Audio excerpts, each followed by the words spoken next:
Eu vim a Curitiba para uma entrevista exclusiva com o juiz Sérgio Moro, que está de mudança para Brasília a partir de janeiro. Ele assume o Ministério da Justiça e Segurança Pública. Licença.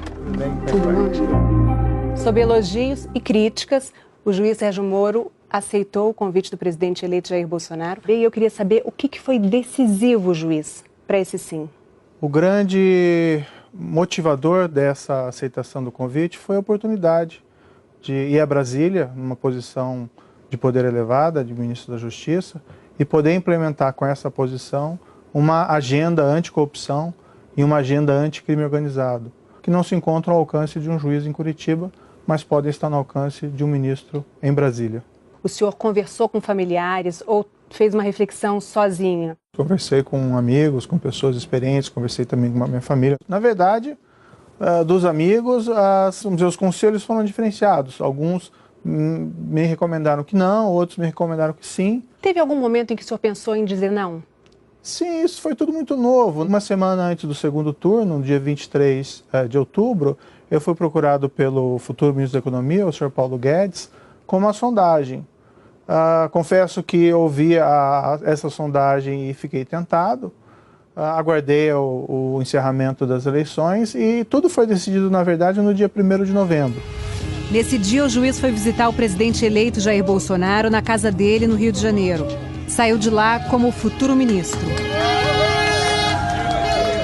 O que eu percebia nas pessoas comuns era um certo entusiasmo, um desejo que eu aceitasse esse convite. Então as pessoas me procuram, me cumprimentam. Para mim é um sinal de que há uma grande expectativa e espero corresponder a essa expectativa. O ex-ministro do Supremo, Aires Brito, disse que essa mudança rápida do senhor da Justiça para o Executivo, ela comprometeria a separação e a independência dos poderes Executivo, Legislativo e Judiciário.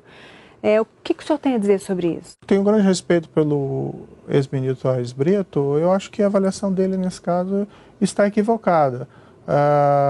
Existe essa fantasia, né, de que o ex-presidente Lula, que foi condenado por corrupção e lavagem de dinheiro, teria sido excluído arbitrariamente das eleições por conta do processo criminal. Mas o fato é que ele está condenado e preso porque ele cometeu um crime. Mas a defesa do ex-presidente Lula entrou com um novo pedido de habeas corpus pela liberdade dele e pela anulação da ação penal do caso do Triplex. E o principal argumento é de que houve irremediável perda da imparcialidade. O senhor em algum momento temeu colocar em risco todo o trabalho feito até agora ao aceitar o convite para o Ministério? Veja, essa questão pertence hoje às Cortes de Justiça, não mais a mim. Mas eu proferi a decisão em relação ao ex-presidente Lula em meados de 2017. Né? Então, assim, eu nem conhecia o presidente eleito Jair Bolsonaro. Eu sopesei, né, essas questões, também levei em conta, mas pelo que eu vejo nas pessoas comuns que eu encontro por aí, ninguém tem essa sombra de desconfiança. Na sexta-feira, depois dessa entrevista, o Conselho Nacional de Justiça solicitou que Sérgio Moro preste informações por suposta atividade político-partidária ao aceitar o convite para ser ministro. O juiz terá 15 dias para se manifestar. Eu estou indo para consolidar os avanços da Operação Lava Jato em Brasília. O senhor acha que o momento que a gente vive hoje, politicamente, é resultado desses 4 anos da Lava Jato? Em parte, nas eleições, havia um sentimento muito forte contra um sistema político que, apesar de todas essas revelações de casos de grande corrupção, praticamente nada fez. O atual senhor presidente eleito foi quem talvez melhor foi identificado pela população como alguém que modificaria esse status quo. Qualquer outro candidato que fosse identificado com essa causa anticorrupção teria boas chances, sem prejuízo das outras bandeiras do candidato. Né? O senhor deu uma coletiva essa semana em que enumerou ali, listou uma série de medidas que pretende encaminhar ao Congresso ao longo do governo. O juiz defendeu que condenados por homicídios pelos tribunais do júri cumpram pena imediatamente, sem esperar o julgamento de recursos. Que seja proibida a progressão de pena e a saída temporária de presos que tenham vínculos com organizações criminosas. Que crimes graves demorem mais a prescrever. Que haja uma regulação mais clara para que policiais possam trabalhar disfarçados. Que seja ampliado o banco de dados genético para esclarecer crimes com exames de DNA. Que denunciantes anônimos sejam mais protegidos. Entre as propostas e bandeiras de campanha do presidente eleito está a flexibilização da posse e do porte de armas. O que seria isso na prática, essa flexibilização? As regras atuais são muito restritivas para o posse de arma em casa. Posse é a pessoa ter uma arma dentro de casa, não ela sair por aí passeando com a arma. E é porte, é diferente. Hoje a gente tem uma pessoa com 25 anos que preencha uma série de requisitos, passe por uma série de testes psicotécnico, antecedentes criminais, e se ela comprovar que ela tem uma necessidade de, por algum motivo, de ter uma arma, ela consegue ter uma arma. Em que isso mudaria? Eu acho que isso não pode ser muito além de uma afirmação, de que eu quero ter uma arma em casa, eu estou preparado, eu não tenho antecedentes criminais, eu fiz os testes psicotécnicos, e assim, eu quero ter uma arma para vamos dizer assim, porque eu me sinto mais seguro por isso. Vários estudos mostram que esse armamento não obrigatoriamente reflete numa diminuição da criminalidade. Acho que a questão não é exatamente diminuição ou não da criminalidade. O senhor presidente foi eleito com base nessa proposição e me parece que existe aí um compromisso com seus eleitores. O senhor, como juiz, tem o direito a ter uma arma em casa. Sim. O senhor tem uma arma? Sim. Mas não anda armado? Bem, aí são questões relativas à segurança pessoal, eu prefiro não responder. Mas normalmente não.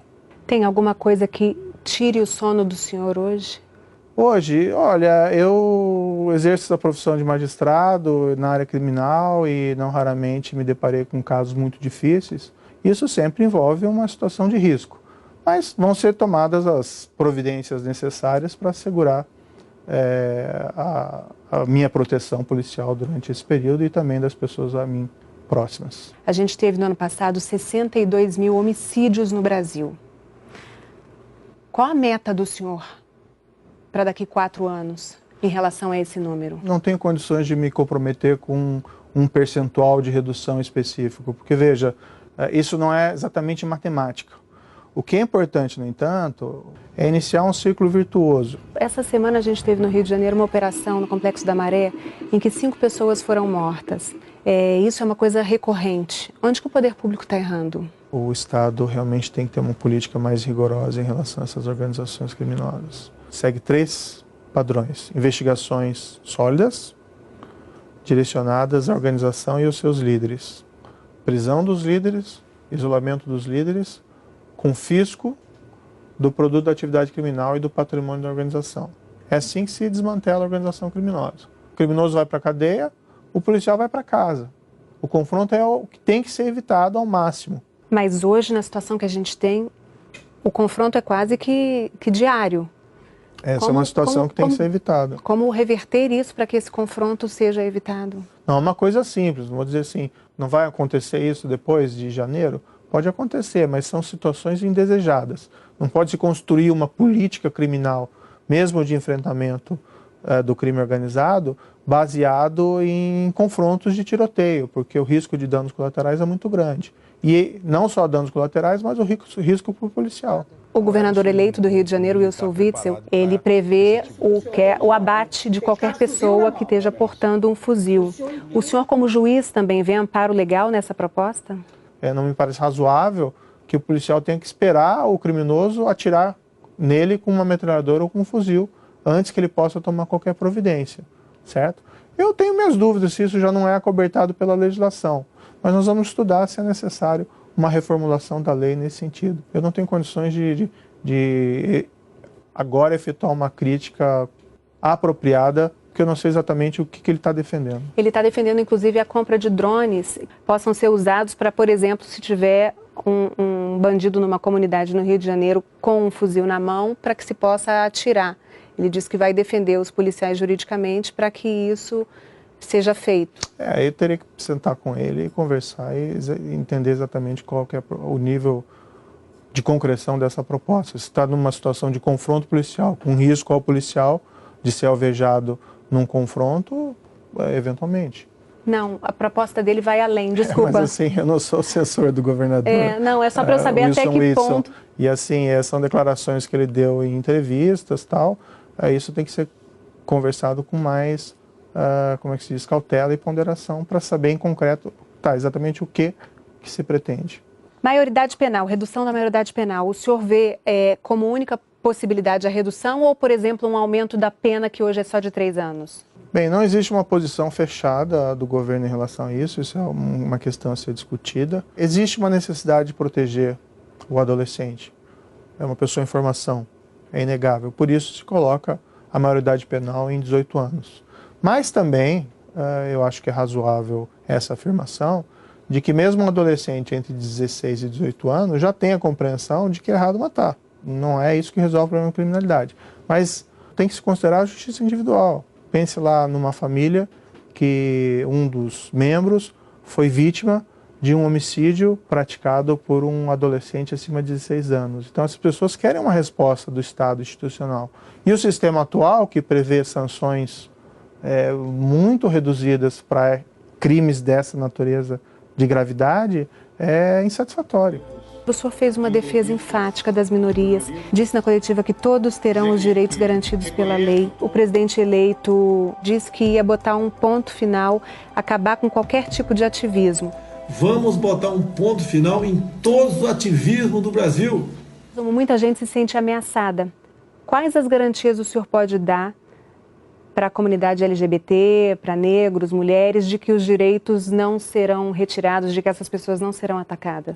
Eu acompanhei todo o processo eleitoral e eu nunca vi, da parte do senhor presidente eleito, uma proposta de cunho discriminatório em relação a essas minorias. E eu não imagino, de qualquer forma, que essas minorias estejam ameaçadas. O fato da pessoa ser heterossexual, homossexual, branco, negro, asiático, isso é absolutamente indiferente e nada vai mudar. Eu tenho grandes amigos que são homossexuais, algumas das melhores pessoas que eu conheço são homossexuais e não existe nenhuma perspectiva de nada que seja discriminatório a essas minorias. O governo tem que ter uma postura rigorosa contra crimes em geral, mas também em relação a crimes de ódio. Eu não poderia ingressar em qualquer governo se houvesse alguma sombra de suspeita que haveria alguma política dessa espécie. Outra questão de honra para o futuro ministro é o combate à corrupção.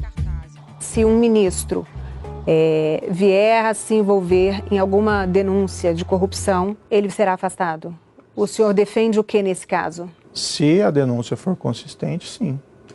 Mas qual é o critério jurídico para a gente definir uma denúncia como consistente ou não? Tem que ser avaliado. Eu acho que é uma falácia, muitas vezes, que se ouviu no passado.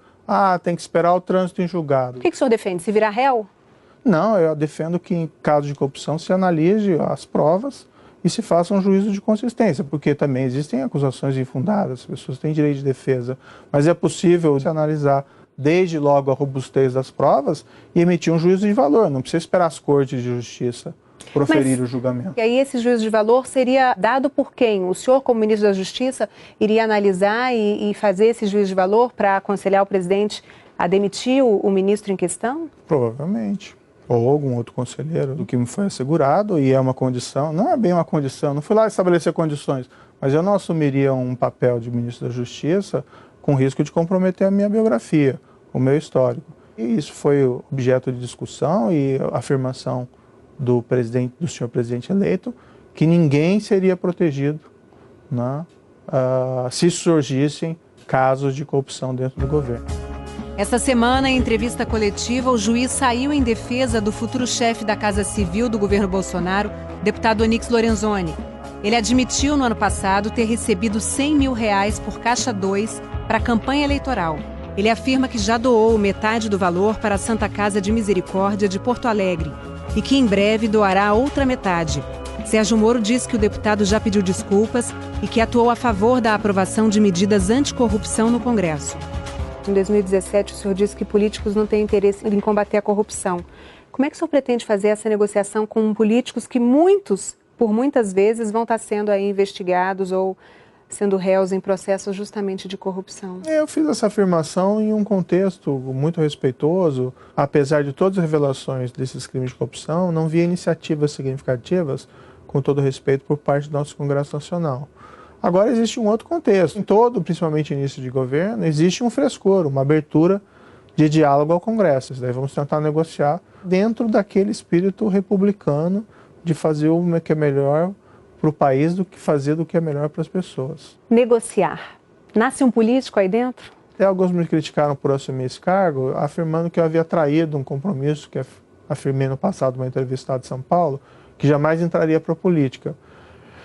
Eu posso estar sendo ingênuo, mas eu estou sendo absolutamente sincero quando afirmo, na minha visão, eu estou assumindo um cargo para exercer uma função predominantemente técnica. Eu não me vejo num palanque ou candidato a qualquer espécie de cargo em eleições. Isso não é a minha natureza. Há 4 anos, se alguém dissesse, o senhor vai ser ministro da Justiça daqui a 4 anos, o senhor concordaria com isso? Não, de forma nenhuma. A Operação Lava Jato, ela começou pequena, ninguém tinha ideia da dimensão que aquilo ia tomar. No fundo, foi meio um efeito bola de neve. Jamais poderia cogitar que haveria essa possibilidade de assumir essa posição. Então, o senhor há de concordar comigo que o senhor também não pode dizer que daqui a 4 anos não será, por exemplo, candidato à presidência da República? Não, eu estou te falando aqui, não você. Eu não sou um político que minto, desculpe, com todo respeito aos políticos, né? Existem bons e maus políticos, mas existem maus políticos que às vezes faltam com a verdade. Eu não estou faltando com a verdade. Mas o senhor, então, é um político do tipo que não mente? Não, eu sou uma pessoa... Na minha perspectiva, eu estou indo assumir um cargo predominantemente. Não, é porque foi o senhor que falou, eu não sou um político que minto. Não sou nenhum político e não minto. Eu acho que a profissão da política é uma das mais nobres que existe. Você receber a confiança da população, do voto. Às vezes essa confiança é traída, mas é uma das mais belas profissões. Não tem qualquer demérito nisso, é só uma questão mesmo de natureza e perfil. O senhor mais de uma vez já falou que vai estar subordinado à palavra final, que é do presidente eleito Jair Bolsonaro. Se chegar numa hora em que vocês divergirem em absoluto? Depende sobre o quê, né? Quem foi eleito foi o senhor presidente. E, eventualmente, se acontecer uma situação dessa, ele pode desejar me substituir por alguém que possa cumprir uma política que eventualmente eu discorde em absoluto. Eu vou assumir esse cargo em janeiro, não com a perspectiva de ser demitido, mas com a perspectiva de realizar um bom trabalho e ter uma convergência com o presidente eleito. Mas se tudo der errado, eu deixo daí também o cargo ministerial e certamente vou ter que procurar me reinventar no setor privado, de alguma forma. E o Supremo? Às vezes até um pouco indelicado ficar falando em Supremo quando não existem vaga. É uma perspectiva, uma possibilidade que se coloca no futuro. Quando surgir uma vaga, o meu nome pode ser cogitado, assim como o nome de várias outras pessoas. A gente está conversando aqui dentro do seu gabinete da Justiça, mas oficialmente o senhor está de férias. E tem recebido críticas porque já está trabalhando, atuando como futuro ministro. Há quem veja nessa situação, que ela fere o princípio da legalidade e da moralidade. O que o senhor tem a dizer sobre isso? Olha, eu já anunciei publicamente que eu vou pedir a exoneração. O que a Constituição proíbe é que um juiz, certo, assuma uma posição, um cargo no Executivo. Eu não estou assumindo nenhum cargo.